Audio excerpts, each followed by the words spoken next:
Di dunia yang penuh hiruk-pikuk, rutinitas sehari-hari yang tiada hentinya, kita menghadapi tantangan dan masalah, menemukan solusi, jatuh, kemudian bangun lagi. Berjuang tiada hentinya, menguras banyak energi, perhatian, dan emosi. Kita bergulat dengan perasaan, kehendak, dan penilaian orang lain. Kita berpacu dengan segala tuntutan dalam waktu yang terbatas. Semua kegiatan kita berlalu begitu cepat, terjadi begitu saja. Kita tidak sempat benar-benar memaknai seluruh hidup kita. Hingga kita seringkali tidak peka mengenai dosa kita yang terdalam. Atau jika kita mengetahui dosa-dosa kita, kadang kita tidak mau membuka koper berbau busuk yang berisikan belatung kejahatan dan aib yang telah kita perbuat. Berhenti sejenak. Len, Prapaskah mengajarkan kita untuk berhenti sejenak dan merenungkan hidup kita, menghentikan roda rutinitas dan memfokuskan hidup ke arah yang benar, merenungkan dan melihat kembali dosa-dosa yang mungkin sudah kita tinggalkan atau yang masih kita gumuli sampai saat ini. Ini mengingatkan kita betapa rentannya kita untuk berdosa, betapa jauhnya kita jatuh, dan betapa besar anugerah Allah yang telah menyelamatkan kita melalui kematian dan kebangkitan Kristus. Dengan berhenti sejenak dalam waktu yang terbatas ini, mari kita memfokuskan perhatian kita pada Kristus, mengizinkan Injil mengkalibrasi hati kita ke arah yang benar.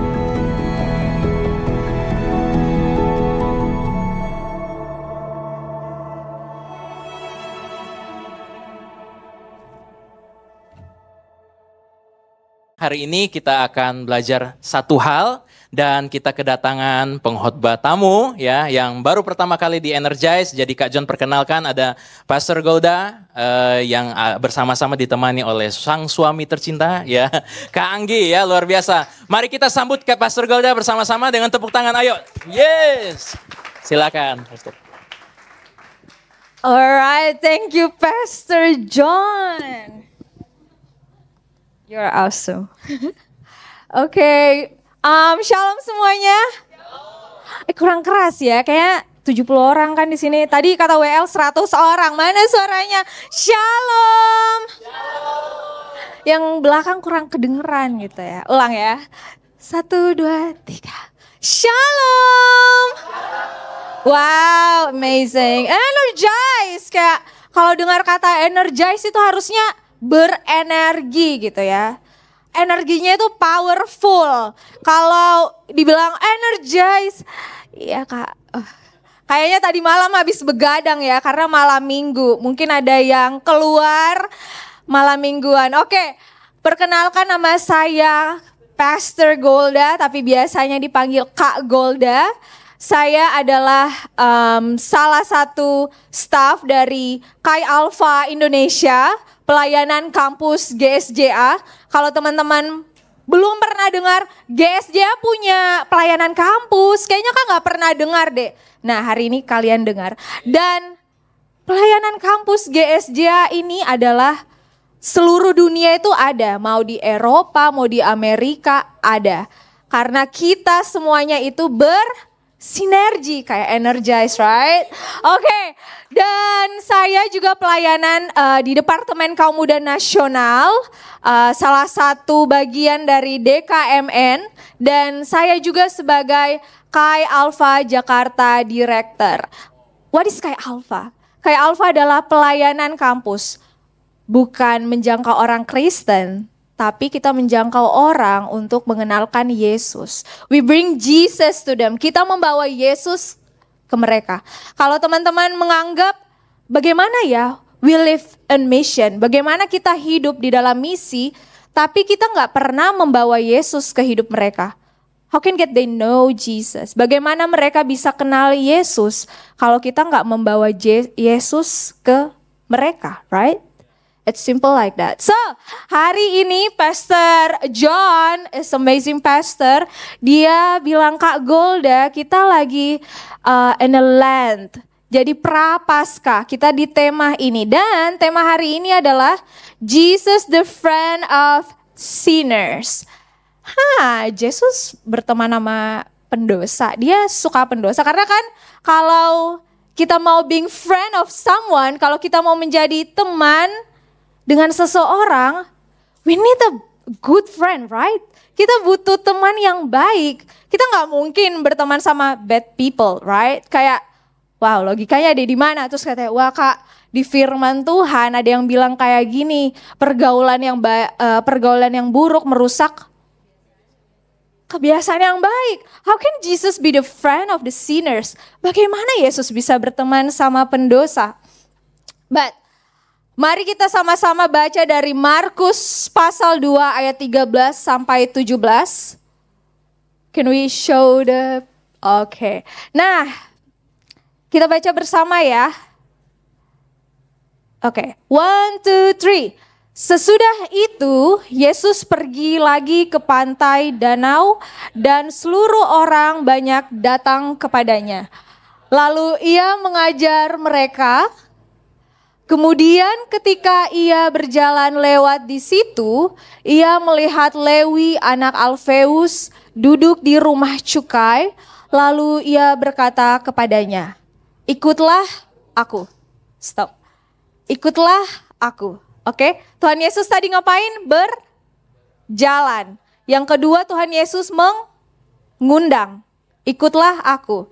It's a verb word. Itu adalah kalimat kerja, oke? Lanjut, maka berdirilah Lewi lalu mengikuti dia. Kemudian ketika Yesus makan di rumah orang itu, banyak pemungut cukai dan orang berdosa makan bersama-sama dia dan murid-muridnya, sebab banyak orang yang mengikuti dia.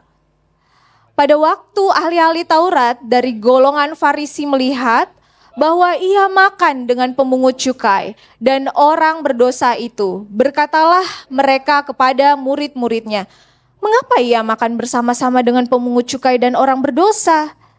Yesus mendengarnya dan berkata kepada mereka, bukan orang sehat yang memerlukan tabib, tetapi orang sakit. Aku datang bukan untuk memanggil orang benar, melainkan orang berdosa. Okay, thank you. Jesus the friend of sinners. Jika seseorang mengetahui waktu di dunia tidak lama lagi, apa yang mereka lakukan? Mereka akan bertemu orang-orang yang mereka sayangi, right? Sama dengan Yesus. Prapaskah mengingatkan kita gimana sih perjalanan Tuhan itu selama 3 tahun.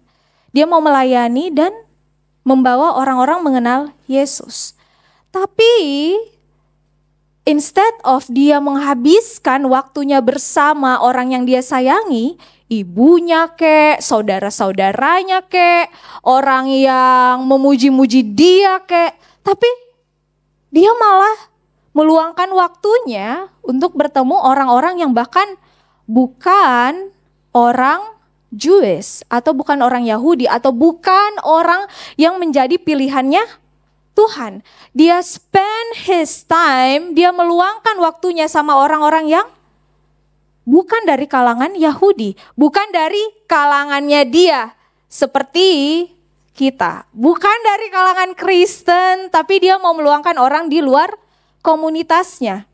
Oke? Someone that he even not in the same culture. Orang yang bukan di kebudayaan yang sama. Nggak mempunyai sesuatu yang similar gitu. Hal yang sama, oke? So, how we can be friend of sinners like Jesus? Kita need to be like Jesus. Kita harus seperti Yesus. We must know who Jesus is. Oke? Oh, first, Jesus be friend of sinner. Berarti aku harus jadi teman sinner nih. Gimana kah caranya, oke? First, live with Jesus. Kita harus hidup dengan Yesus. Hidup dengan Yesus itu seperti apa? We need to spend time with Him. Kita harus mengenal Dia. Kita bukan hidup cuman dengan Yesus aja, tapi nggak tahu apa yang menjadi karakternya Yesus. Kita harus menghidupi apa? Seperti apa sih Yesus? Kita harus meluangkan waktu kita bersama dia. Kalau di GSJA, mungkin kalau saya itu bukan dari GSJA aslinya ya. Tapi kalau anak GSJA pasti kayak Kak John dari lahir. Kalau dibelah nih tangannya, wah GSJA banget gitu ya. Kita kenal dengan WPDA, mungkin you can show that. Ya, waktu pribadi dengan Allah. Kamu gak bisa tahu Yesus itu seperti apa. Kamu gak bisa nangkap kenapa Yesus harus berteman sama orang pendosa kalau kamu gak pernah meluangkan waktumu dengan dia. Kamu gak bakalan kenal Pastor John kalau Pastor John gak pernah luangkan waktu sama kamu atau mengajak ngopi bareng atau kamu gak datang ke Energize and then you expect to know everyone in this room. You not gonna know them. Kamu gak bakalan tahu mereka itu siapa one by one. Kalau kita spend our time with Jesus, we can hear His voice clearly. Kita bisa dengar suaranya itu dengan jelas. Kalau teman-teman gak pernah spend your time on your Bible and you say, aku gak bisa dengar suara Yesus. Suaranya Tuhan Yesus itu on your book, on your Bible.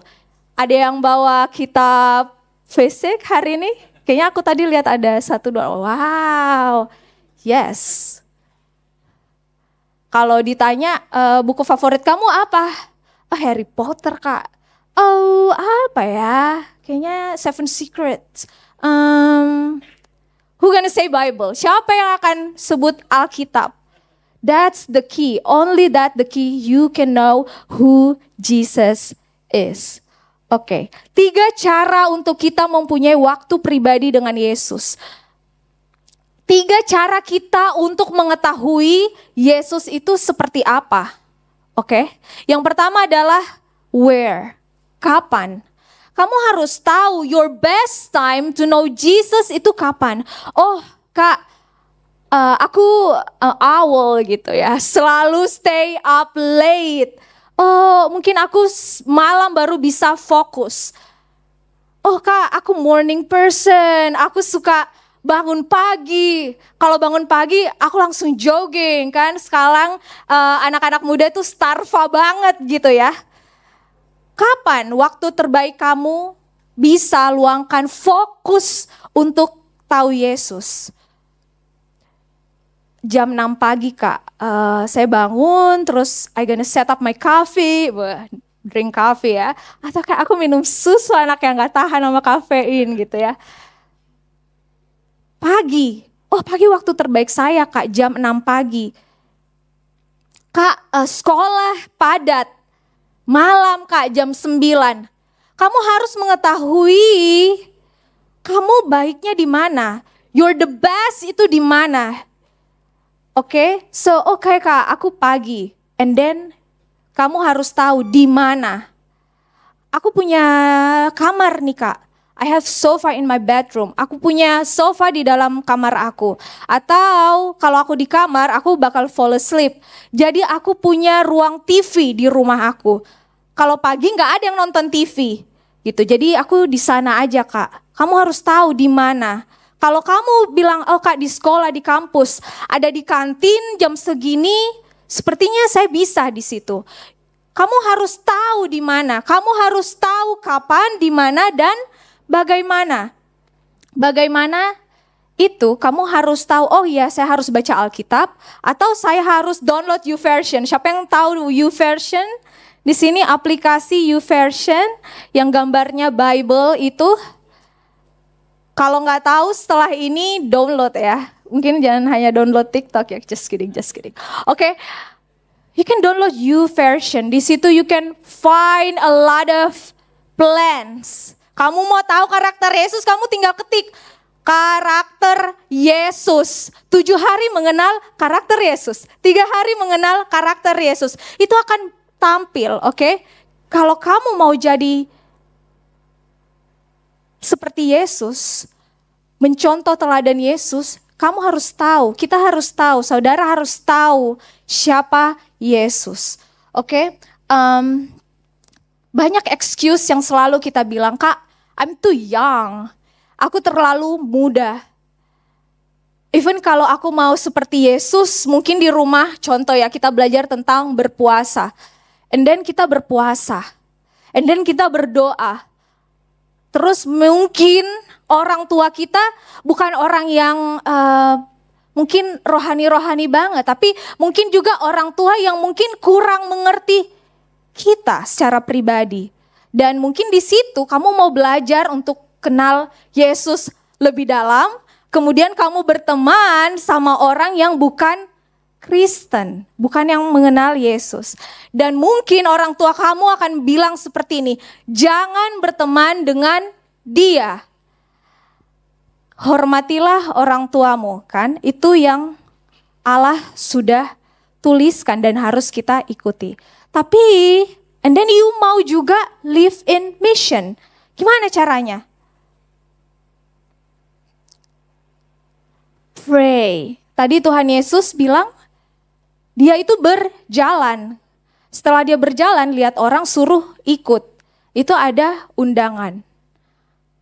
Enggak cuman diam doang. Itu seperti yang kamu pengen juga lakuin ke teman kamu. Then you can start to pray.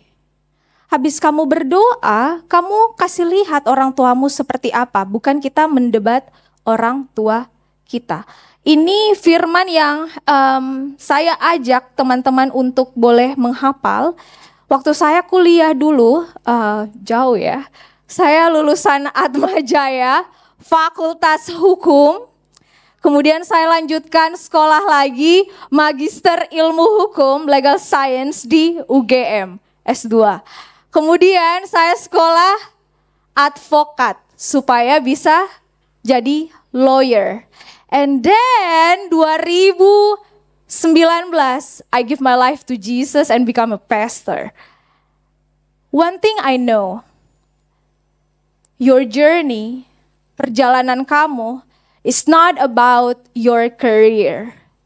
Bukan tentang karir. Tapi what is God call you for? Apa yang menjadi panggilan kamu? And then you need to know that kalau kita seperti orang biasa, oke Kak, I graduated. Habis itu I look for job. Saya cari kerja.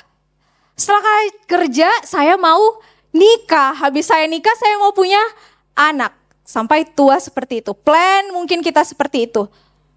Tapi hari ini, to be a friend with the sinner, to know Jesus more, untuk tahu karakternya Yesus seperti apa, kita mau change our mind. Kita mau ganti pemikiran itu menjadi, Tuhan, kau panggil aku jadi apa ya? Engkau mau pakai aku seperti apa ya? Kalau kamu mau dipakai Tuhan untuk keluarga kamu, mengubahkan keluarga kamu, kamu mau melihat keluarga kamu dimenangkan Tuhan, kamu mau lihat papa mamamu mungkin, oh man, I think they're not proud of me. Mereka mungkin belum bangga kepada aku. Kalau kamu mau melihat, your parents understand your heart, orang tuamu mengerti hatimu untuk Tuhan, dan bahkan untuk kehidupanmu, kamu harus cari Tuhan. Kamu harus tanyakan Tuhan. Tuhan, kenapa aku lahir di keluarga ini? What is your calling for me? Oke? Dan ini adalah ayat yang saya mau invite kita semua untuk menghafal. Dulu saya waktu kuliah, saya gabung ke PMK. Mungkin ada anak kampus di sini, Persekutuan Mahasiswa Kristen. Ini menjadi ayat pedoman. Karena sometimes, maybe people think us less. You are too young, kamu terlalu muda. Kamu tahu apa sih? Seperti itu, oke? Tapi hari ini, saya mau bilang kalau kamu berharga dan orang-orang muda itu dapat mengubahkan dunia. Bahkan menjadi dutanya Kristus, menjadi tangannya Yesus untuk membawa jiwa-jiwa dimenangkan. Oke. Next. 1 Timotius 4 ayat 11 sampai 16. Mari kita baca bersama. Setelah ini teman-teman boleh hafalkan. Kalau kamu merasa kecewa atau kayak, Wah Kak, aku mau ikut Yesus, become a friend of sinner. Tapi habis itu dia bilang, kamu kan Kristen. Kamu ngapain berteman sama saya? Kamu mungkin, you're Chinese. Kenapa kamu mau berteman dengan saya? Right? Kita mau working for our comfort zone. Oke, 1, 2, 3. Beritakanlah dan ajarkanlah semuanya itu. Jangan seorang pun menganggap engkau rendah karena engkau muda. Jadilah teladan bagi orang-orang percaya dalam perkataanmu, dalam tingkah lakumu, dalam kasihmu, dan dalam kesetiaanmu, dan dalam kesucianmu. Sementara itu sampai aku datang, bertekunlah dalam membaca kitab-kitab suci, dalam membangun dan dalam mengajar. Jangan lalai dalam mempergunakan karunia yang ada padamu, yang telah diberitakan kepadamu oleh nubuat dan dengan penumpangan tangan sidang penatua. Perhatikanlah semuanya itu, hiduplah di dalamnya supaya kemajuanmu nyata kepada semua orang. Awasilah dirimu sendiri dan awasilah ajaranmu. Bertekunlah dalam semuanya itu, karena dengan berbuat demikian, engkau akan menyelamatkan dirimu dan semua orang yang mendengar engkau. Dalam masa mudamu, jangan pernah sia-siakan. Kalau kamu berusaha untuk menjaga kekudusan, itu akan berdampak sampai kamu nanti mungkin sudah tua. Kalau kamu sudah di training, sudah membiasakan dirimu sejak muda, mengusahakan hal-hal yang kudus, yang suci, itu akan long last impact. Kamu pernah tahu kalau anak kecil diajarkan cara ngomong. Kita tinggal di rumah mungkin sampai umur 18 tahun. Orang tua kita mengajarkan kebiasaan-kebiasaan yang baik. Dan itu akan terbawa. Dan ketika kamu mengingat pertama kali melakukan dosa, mungkin dosa pornografi, and then maybe your heart gonna heartbreak. Jantung kamu akan berdebar kencang. Karena that's your first time doing sin. Karena itu pertama kali kamu melakukan dosa. Sama halnya kalau kamu train yourself harder di masa muda kamu, itu akan good impact for your entire of your life. Seluruh hidup kamu. So teman-teman, hari ini saya mau kita semua untuk hidup kudus di dalam Tuhan.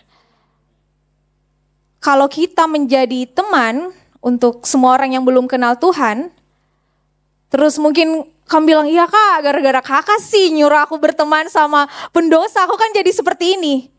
Kamu akan gampang tergerus. Tapi kalau kamu sudah kuat dulu, train yourself first, nggak ada yang mustahil untuk membawa mereka mengenal Tuhan Yesus, oke? Nah yang kedua, poin yang kedua, untuk membawa mereka mengenal Yesus, pertama live with Jesus, hidup dengan Yesus. Yang kedua, live in community, hidup di dalam komunitas. Bilang di kiri kamu, bilang join e-group dong gitu. Bilang dong, join e-group dong. Join e-group dong. Oke?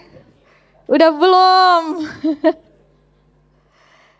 Belum, ada yang belum join it group, habis ini daftar ke Pastor John ya. Ada saya lihat tadi grup e-groupnya namanya Preman, wah keren tuh gitu ya, join dong. Nah, untuk kita dikuatkan, untuk kita bisa menjadi seperti Yesus, kita harus melihat contoh, right? Dan contoh terbaiknya ada di komunitas yang mengenal Yesus. Kamu gak bakal bisa kenal Yesus kalau kamu mungkin pergi bukan ke gereja atau ke komunitas yang kenal Yesus. Kamu gak bakal kenal Yesus kalau kamu cuman di rumah depan laptop, depan PC, and then playing games. Kayak Reza Arab ya, dia lagi live gitu ya, live streaming all day. Kamu gak bakal kenal Yesus dengan seperti itu. Kita perlu belajar untuk saling merangkul satu sama lain, menguatkan satu sama lain. Kita mau melahirkan kepedulian satu sama lain. Saya sangat suka bergereja, saya sangat suka hidup di dalam komunitas.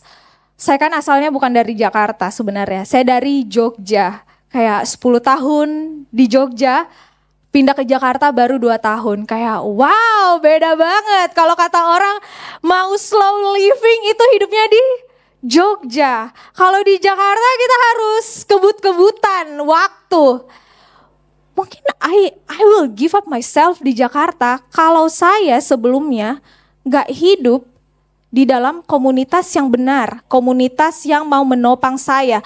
Kalau saya nggak hidup di dalam komunitas yang mau train saya to do hard things in life. Karena kita nggak mungkin bisa survive di hidup kita kalau nggak ada komunitas yang mau mengajarkan kita bagaimana cara hidup memikul salib. Man, memikul salib is not that easy.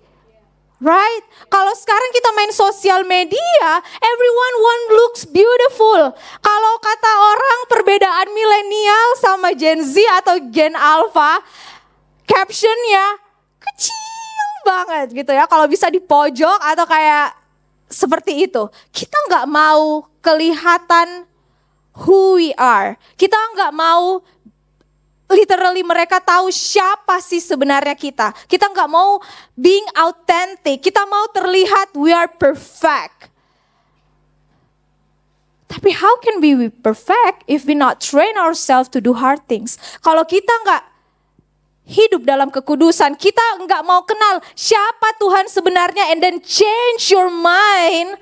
Kalau kamu berharga di mata Tuhan, kalau Tuhan mau pakai kamu, kita harus train hidup kita untuk melakukan panggilannya Tuhan. Nah, mungkin saya mau invite e-group, ketua kelompok e-group untuk melihat ini. Dan Anda semua, saudara semua yang join hari ini. Mungkin boleh ditampilin. Faithful, available, teachable, transmitter. Aku mau mengajak kita semua di tempat ini. Gimana sih kita mau menjadi anak yang setia? Kita mau menjadi anak yang setia tiap hari Minggu datang energize, ikut e-group. Atau kita mau berdoa. Oh, saya mau setia berdoa, saya mau setia baca Alkitab tiap hari.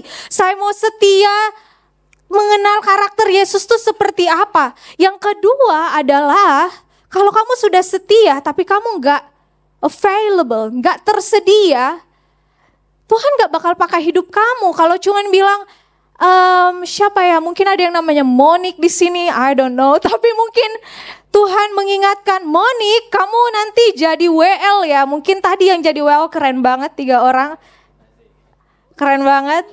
Beri tepuk tangan ke mereka. Kalau mereka nggak bilang, Kak, saya mau melayani hari Minggu. Kita nggak bisa worship tadi. Kita nggak bisa kenal Tuhan lebih lagi. Karena pengenalan akan Tuhan itu dimulai dari penyembahan kita. Mulai dari firman yang kita baca setiap hari. Kalau kamu mau sediakan waktu kamu untuk Tuhan, setia dan tersedia, God gonna use you.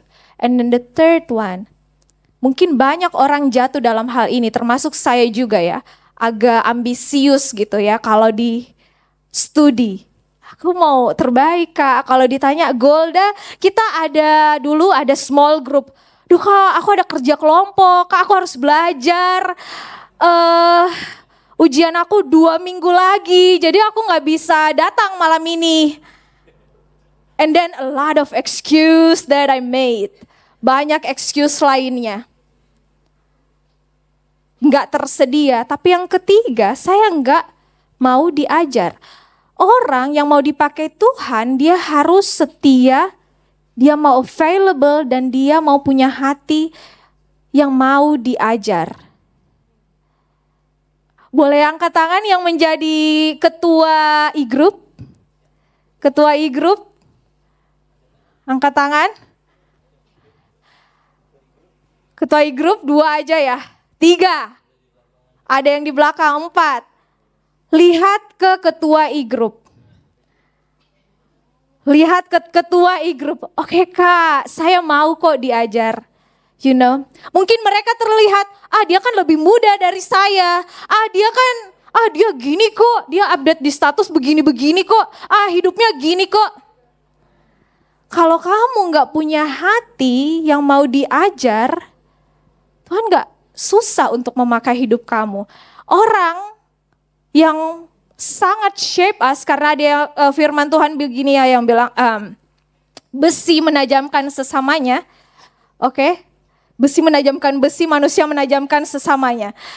Nah, kalau kamu gak mau ditajamkan sama sesama kamu, siapa lagi yang akan menajamkan ya? Gak mau dong kalau Tuhan langsung bilang, aduh hukum aja ini, aduh ini nakal banget lah. Gak mau denger, temannya aja dia gak mau denger, apalagi Tuhan yang gak kelihatan ya. Wow. And then the fourth, transmitter. Transmitter tuh asli artinya pemancar. Aku sangat suka, sangat terberkati sama orang yang kalau habis e-group atau misalnya komunitas, saya kan kayak Alpha gitu ya, we reach people yang bukan Christian, anak kampus, yang bukan Kristen, ajak ke hari Jumat itu. Setelah kegiatan foto, upload IG, tag Kai Alpha Jakarta, temenmu yang lihat storymu, they gonna curious. Mereka kan penasaran, ini grup apa ya? Oh ini apa ya? You wanna bring people to Jesus, right? Tapi kamu gak mau share kebaikan yang sudah kamu dapat. Tempat di mana kamu bertumbuh. Bagaimana mereka tahu? Kamu tahu gereja-gereja besar? They do the digital advertising-nya itu amazing. Sosial medianya amazing. Karena dia mau setiap orang melihat, oh, I can know Jesus di situ. Aku bisa jadi orang keren juga ya, walaupun aku Kristen, contohnya. Keren lah kita, kan kita pengikut Yesus, asik. Oke, jadi jangan malu-malu untuk membagikan siapa Yesus. Di kampus seringkali mungkin kalau teman-teman kita yang jarang berdoa untuk makan, kita mungkin pura-pura gak berdoa kan. Kayak lagi makan nih, makan bareng. Terus mereka tuh gak doa. Terus kita kayak malu, lipat tangan, tutup mata, doa gitu kan. Oke Kak, berdoa bisa kok gak tutup mata gitu kan. Bisa kok dalam hati, God bless this food gitu kan. Kayak Tuhan berkati makanan ini, amin gitu kan. Atau enggak pas makan gini tunduk, Tuhan berkati makanan ini. Kayak kita tuh malu gitu loh kasih lihat kalau akun itu Kristen, kalau aku tuh punya Yesus. Maybe after this I challenge you guys to do that, okay? Ada satu story waktu saya tinggal berapa menit ya? 15 menit? 10 menit? 10 menit, oke. Jadi kenapa sih saya punya panggilan untuk melayani generasi ini? Bagaimana sih saya punya hati untuk menjangkau anak-anak muda? Karena itu my age kan, karena itu adalah umur saya gitu.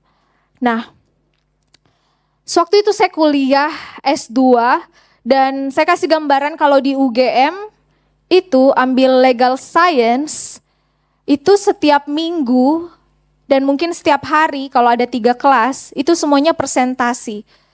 Dan kita selalu buat laporan seperti praktikum di teknik. Dan kita harus do research, read a lot of journals, oke? Saya punya banyak alasan untuk bilang saya nggak mau lead core group. Ini seperti e-group, di tempat kami namanya core group. Tapi hati saya tergerak karena di setiap hari Jumat ini banyak yang non-Christian datang. Tapi kita mau bawa mereka mengenal Yesus lebih dalam lagi, right? Jadi saya oke lah. Say yes. Seminggu, 2 minggu, 3 minggu berjalan lancar. Kayaknya orang masih pada semangat datang, apalagi kalau ada makanan gratis biasanya kan, oke Kak datang gitu kan. Apalagi habis itu, oke habis ini kita ke McD, oke Kak datang, aku join McD-nya aja ya, gitu ya. Join, datang kan, wah banyak nih yang datang. Satu momen, ini lagi pada sibuk mungkin, bulan April, Maret gitu biasa anak-anak, Kak banyak midterm, banyak tugas, I cannot come, I cannot promise to come. Nah, tapi saat itu ada 3 orang yang list nama. Kita saat itu temanya how to be a normal Christian life. Gimana sih menjadi orang Kristen di kehidupan sehari-hari. Dan salah satu yang kita praktek adalah berdoa. Nah, jadi malam itu kita di ruang doa. Aku kayak sebelum mulai, biasa 1 orang ini sudah datang. Dan kamu tahu nggak, dia itu belum Kristen. Dia belum Kristen, dia Muslim, keluarganya semua Muslim. Tapi saat itu saya coba ada momen, saya lihat dia mau pulang di luar habis conversations naik, jadi penjangkauan kami pakai bahasa Inggris. Saya keluar ngajak ngobrol, kayak nggak tahu kayak Tuhan Golda you need to meet her gitu. Jadi saya ketemu dia, and then long story short saya invite dia ke core group. Malam itu dia datang sangat early, kayak 30 menit sebelumnya. Dan setelah itu di bawah berdua, dalam hatiku kayak ngedumel sama Tuhan. Loh Tuhan, aku kan udah spend my time gitu loh, invest my time. Harusnya kamu lakuin lebih lah, masa cuma 1 yang datang tepat waktu? Kok cuma 3 yang bilang bisa datang hari ini? Dan saya mulai tawar-menawar sama Tuhan, mulai kayak kesel juga gitu loh. Kan aku udah berikan yang terbaik Tuhan, kok seperti ini hasilnya gitu ya. Sebelum kami mulai, kita selalu share high and low. Jadi itu sesuatu yang kayak, apa sih yang kamu syukuri sama Tuhan minggu itu gitu. Sometimes kan kita kayak terlalu fokus sama yang buruk aja gitu, something yang low. Tapi di situ dia bilang, Kak, my high setiap minggu itu adalah join core group.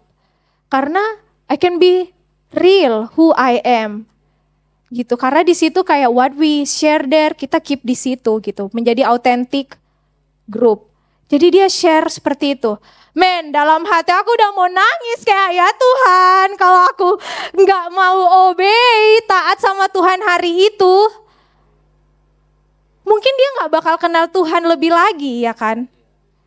Dan kamu tahu setelah 1 semester, 2 semester, aku melayani dia selalu join core group setiap hari Selasa malam, akhirnya dia terima Yesus.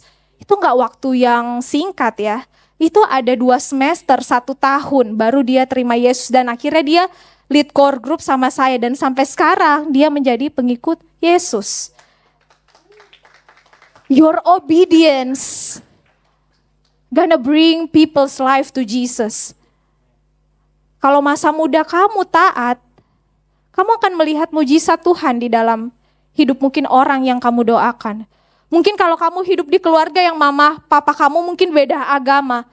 Kamu bingung mau mulai dari mana. You can start to pray. And then you invest your time with them. Kamu menginvestasikan waktumu bersama mereka. Dan sebenarnya semuanya itu lead us on a point nomor 3. We need to live on mission. Ini semuanya tentang hidup di dalam misi. Tuhan Yesus itu sedih loh saat dia bergaul sama pendosa. Dia sedih, kenapa ya mereka gak kenal Yesus? Kenapa, bagaimana ya?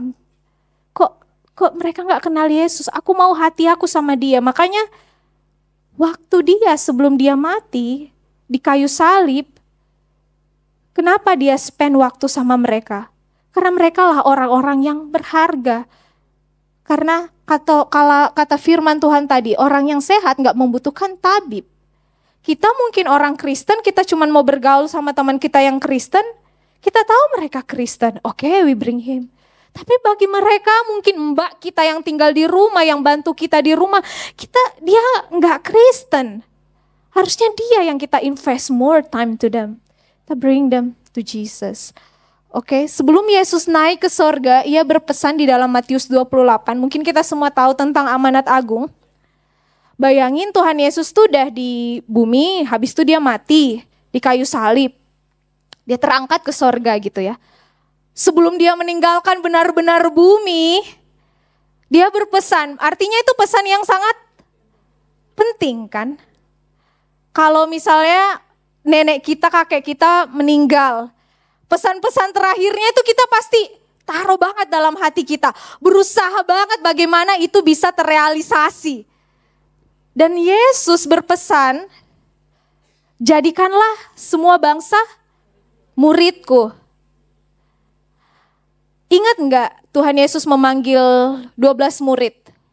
Dia cuman pergi jalan, lihat, ajak. They're not even Christian.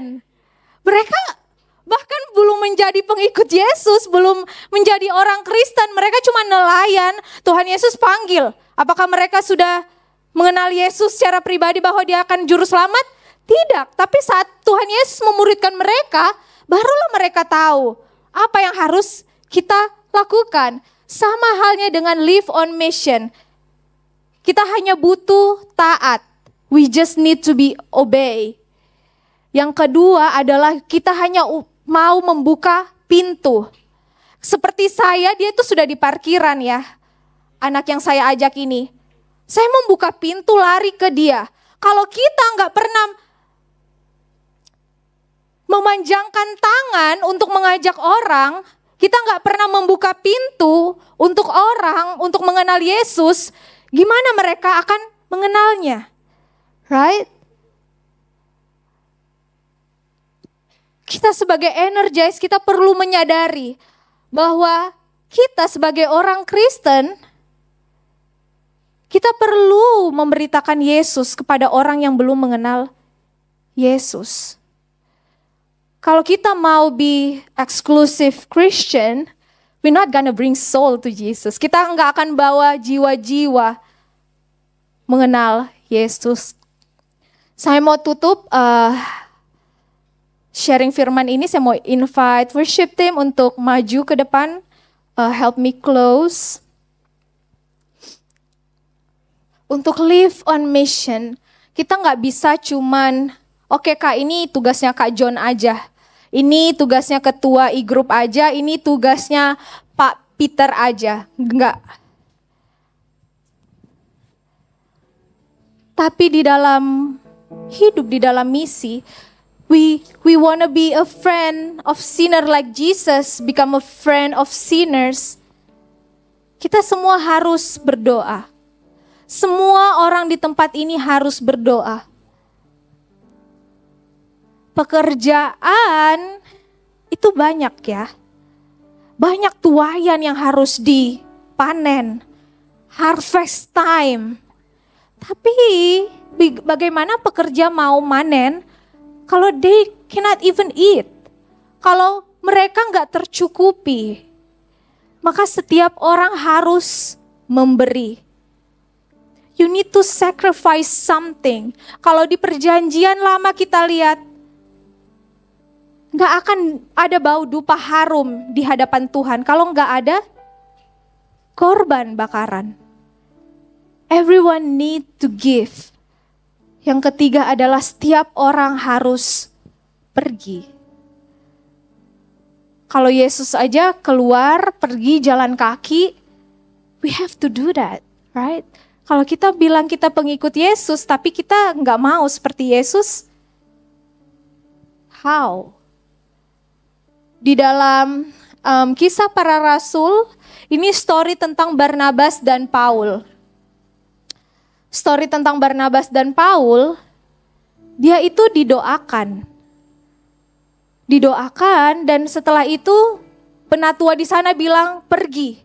Jadi mereka lah first missionaries. Barnabas dan Paulus. Oke. Jadi kita semua harus berdoa, memberi, dan pergi. Dan yang ketiga yang paling penting. Kalau kalian siap pertambahan jiwa, amin. Siap pertambahan jiwa di Energize, amin. Kamu harus komit untuk menyambut. Sometimes kita bilang, Kak dia gak circle aku, dia gak aku banget. Kayak dia agak Kak, interesting. Tuhan create kita different, everyone is different. Kalau datang di komunitas, pasti dia kan melangkahkan kakinya di suatu yang baru. Kalau nggak ada yang menjemput mereka, bukakan pintu dan menerima mereka, they're not gonna stay. Orang itu nggak akan tinggal. Gelap datang ke terang, itu ada sesuatu yang beda. Kayak aduh aku nggak used to be here gitu. Ini bukan tempat aku. Mereka akan pergi. So, terakhir, mungkin kita bisa nyanyikan lagu yang terakhir. I wanna invite you guys. Would you like to join in mission? I wanna invite us untuk berdiri. Let's close today.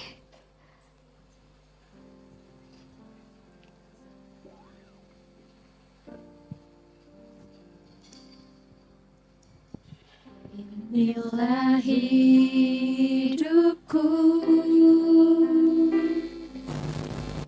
ku serahkan kepadamu. Inilah hatiku. Mari kita nyanyikan lagu ini sebagai respon kita ke Tuhan.